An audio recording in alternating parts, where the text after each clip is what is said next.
Senhor esteja convosco. Ele está no meio de nós. Proclamação do Evangelho de Jesus Cristo, segundo São Lucas. Glória a vós, Senhor. Naquele tempo, enquanto Jesus e seus discípulos caminhavam, alguém na estrada disse a Jesus: Eu te seguirei para onde quer que fores. Jesus respondeu: As raposas têm tocas e os pássaros têm ninhos, mas o Filho do Homem não tem onde repousar a cabeça. Disse Jesus a outro: Segue-me. Este respondeu: Deixa-me primeiro ir enterrar meu pai. Jesus respondeu: Deixa que os mortos enterrem os mortos, mas tu vai anunciar o reino de Deus. Um outro ainda lhe disse: Eu te seguirei, Senhor, mas deixa-me primeiro despedir dos meus familiares. Jesus, porém, lhe respondeu: Quem põe a mão no arado e olha para trás não está apto para o reino de Deus. Palavra da salvação. Glória a vós, Senhor. Amados e amadas de Deus, a vocês que se encontram aqui nesta casa de Nossa Senhora da Piedade, sejamos muito bem-vindos. Hoje a Igreja celebra a memória de São Francisco de Assis, o santo dos pobres, dos leprosos, o santo dos animais, da natureza. E é até engraçado falar que ele é conhecido como este santo por estas virtudes, se assim podemos dizer, porque Francisco era rico, era de uma família abastada, de tecidos, e seu pai o preparava para sucedê-lo. Porque antigamente os filhos falavam: eu quero ser igual ao meu pai, né? Hoje em dia fala que quer ser igual ao jogador de futebol e por aí vai. Francisco era de uma família rica, mas se fez pobre com os pobres, porque entendeu que toda riqueza sem Deus é nada. Toda riqueza material sem Deus se torna pobreza. E assim ele se despojou de suas vestes, rasgou suas vestes, literalmente ficou nu, para mostrar que ele não precisava daquilo. A única coisa que ele precisava era de Deus, era do Evangelho. Por isso que ao celebrarmos a memória deste santo, nós busquemos também no nosso coração essa certeza de que nós podemos ter os nossos bens materiais, eles são necessários, mas que tudo que nós temos se torna pobre se nós colocarmos na frente de Deus. E assim nós temos a presença desse homem na história da igreja, onde, através do seu carisma, do cuidado dos mais pobres, largou a veste de rico para se vestir com quase que um trapo, um pano, uma roupa simples, com cordão na cintura e uma sandália. Que nós olhemos para ele e percebamos que, às vezes, nós temos muitas coisas, juntamos muitas tralhas, mas daqui não levaremos nada. Uma parte da história de Francisco que mais toca o meu coração e partilho com vocês é quando ele olhou para a pequena igrejinha de São Damião, aquela cruz, e nela veio a seguinte frase: Francisco reconstrói a minha igreja. Ele achou que a reconstrução seria dessa igreja-templo, feita de concreto. Mas ele consertou a igreja, restaurou a igreja. É importante termos as igrejas belas mesmo. Mas a igreja que ele foi convidado a restaurar era a igreja que estava dentro dele mesmo. Era a igreja que nós compreendemos na eclesiologia, que igreja não é o templo somente. Nós somos igreja. Nós somos povo de Deus. Nós formamos uma igreja chamada católica romana, que vem dos apóstolos. E nós formamos essa igreja. Então, por isso, nós podemos dizer, eu sou a igreja.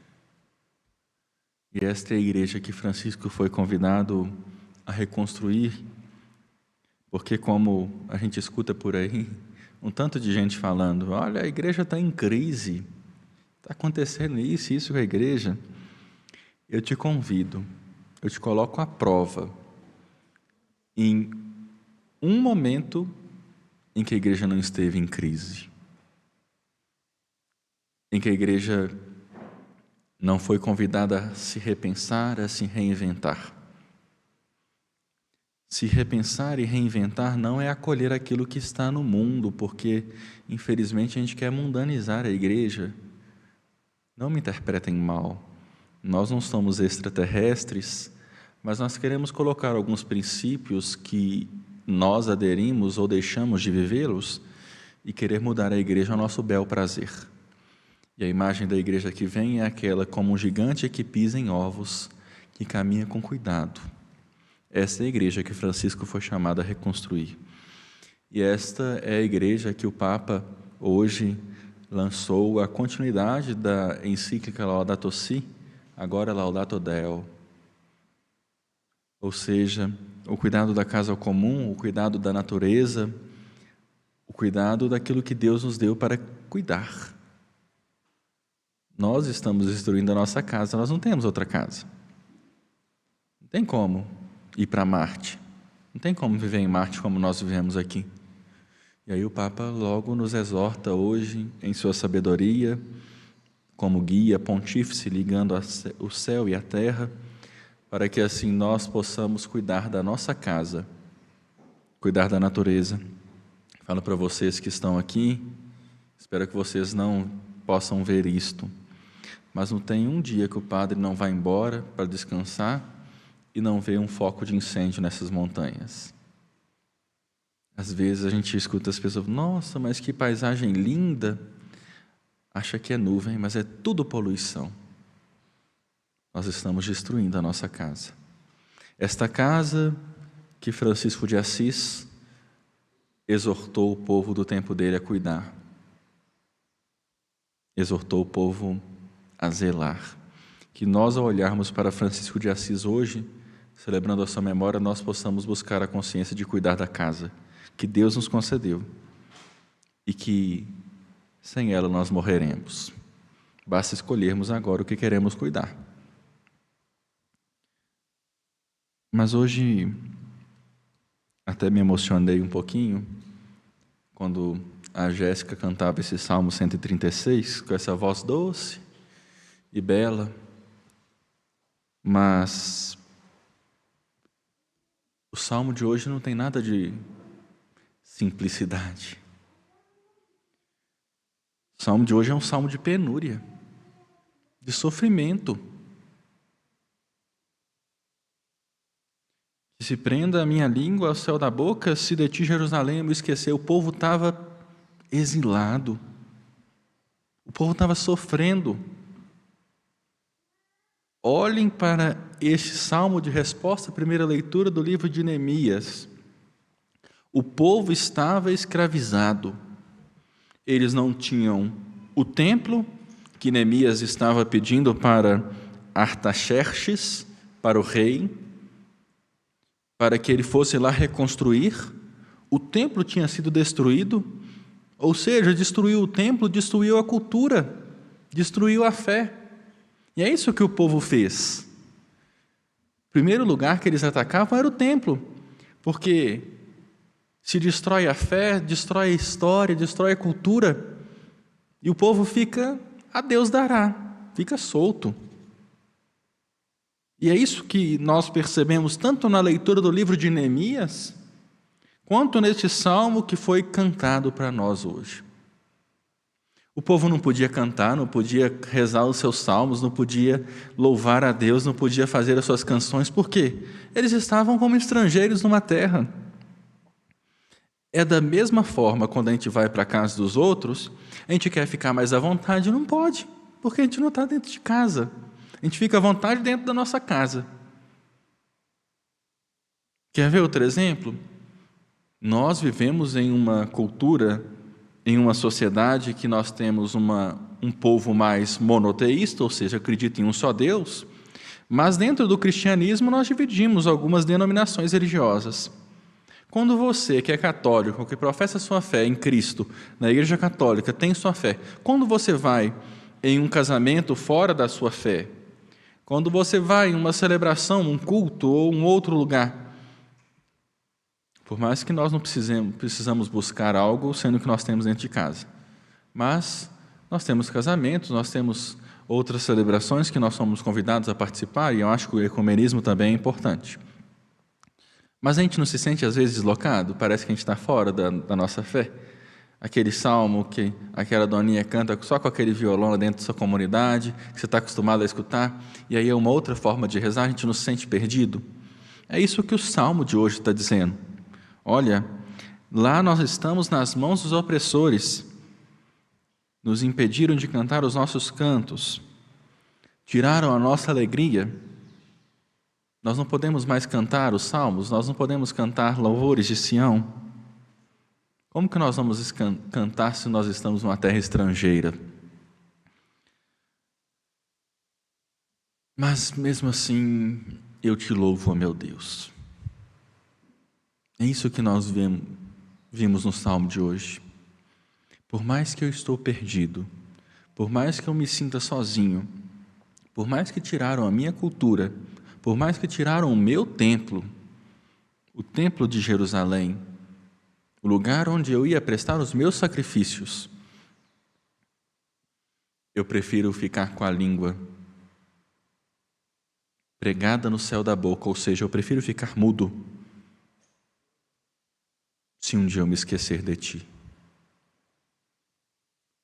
Eu prefiro ficar em silêncio se eu não puder louvar ao meu Deus, se eu não puder professar a minha fé. E minha gente, eu não posso ser medíocre. Eu não posso aceitar a minha fé até a primeira vírgula. Eu não posso louvar a Deus e aí quando alguém chega do meu lado eu me acanho porque eu tenho vergonha da minha fé. Que os nossos lábios se soltem, que a nossa língua se despregue do céu da boca, para que assim nós possamos louvar ao nosso Deus. Hoje não tem mais perseguição, como tinha naquela época. Hoje não precisa, e não tem mais gente derrubando a igreja. Hoje a perseguição é outra. É de A e de B, uma corrente aqui e outra colar. Tomemos cuidado para que nós nunca deixemos de anunciar o Evangelho. E é isso que o Evangelho de hoje traz para nós.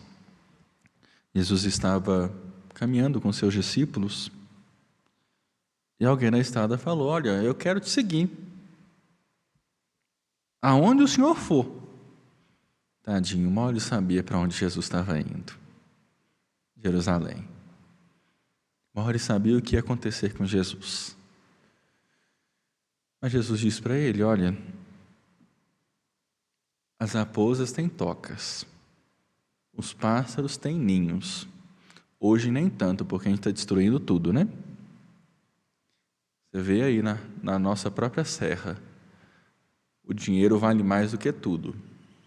Destroem a serra por baixo para se enriquecer. E a gente fica calado. A gente ignora. 3 padres e um bispo falando não resolve, não. Eles querem destruir.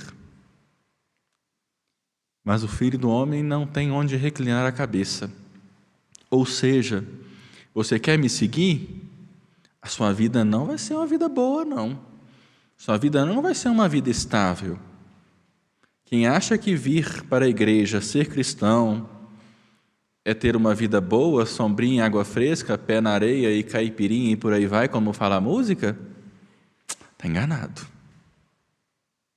Seguir a Cristo requer renúncias, mas a renúncia te levará à cruz e a cruz te levará ao céu, à salvação. É isso que Jesus diz para esses homens. E aí a gente, continuando nesse evangelho, pode falar assim, nossa, mas que Jesus insensível, não deixou nem o rapaz enterrar o pai dele. Deixa que os mortos cuidem dos mortos. Jesus foi mais rígido do que Elias com Eliseu, na verdade, porque permitiu ele enterrar o pai. Para perceber, meus irmãos, aqui, não é simplesmente uma arrogância e uma ignorância de Jesus, mas para perceber que aquele que escolhe segui-lo deve perceber e ter a consciência de que o anúncio do Evangelho é urgente, não pode ser deixado para depois, tem que ser vivido constantemente. Nós devemos exalar o Evangelho, assim como esse lírio que está aqui sobre o altar exala perfume. Olha, nós escolhemos seguir Jesus porque nós nos chamamos cristãos e nós somos então outro Cristo. E assim nós devemos então ter consciência de que segui-lo requer renúncias. Segui-lo exige entregar a vida e abandonar abandonar as nossas próprias vontades. Quem põe a mão no arado não pode olhar para trás, porque quem olha para trás vira estátua de sal. Nós não podemos ser uma igreja que só olha para o passado. Ah, saudade de quando a igreja era assim. Saudade daquilo que a gente não viveu. É importante beber da tradição da igreja, não sermos moderninhos demais, mas não sermos arcaicos demais, porque quem vive de passado é museu. Pegarmos na história o passado, alegrarmos naquilo que crescemos com ele e olharmos para frente, porque atrás vem gente. Que nós olhemos para a igreja e busquemos reconstruí-la, corrigir aquilo que precisa ser corrigido, anunciar o que precisa ser anunciado. Encerrando, digo para cada um de nós uma frase do Santo de Assis que celebramos hoje. Tome cuidado, porque talvez o único evangelho que as pessoas vão conhecer é o testemunho da sua vida. Qual evangelho você está anunciando? A si mesmo ou a Cristo? Segue-me. É isso que Ele nos chama.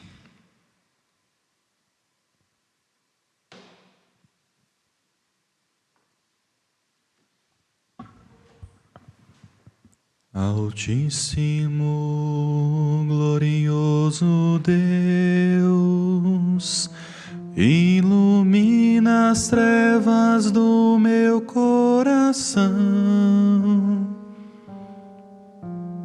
dá-me fé reta, esperança certa, perfeita caridade,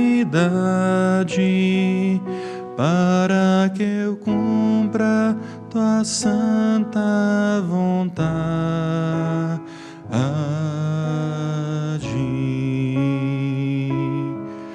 Altíssimo, glorioso Deus, ilumina as trevas do meu coração, dá-me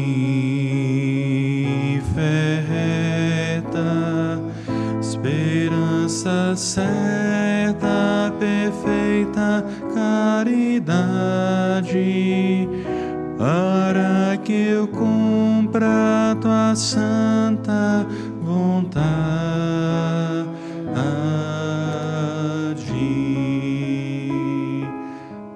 Aos céus, elevemos as nossas preces.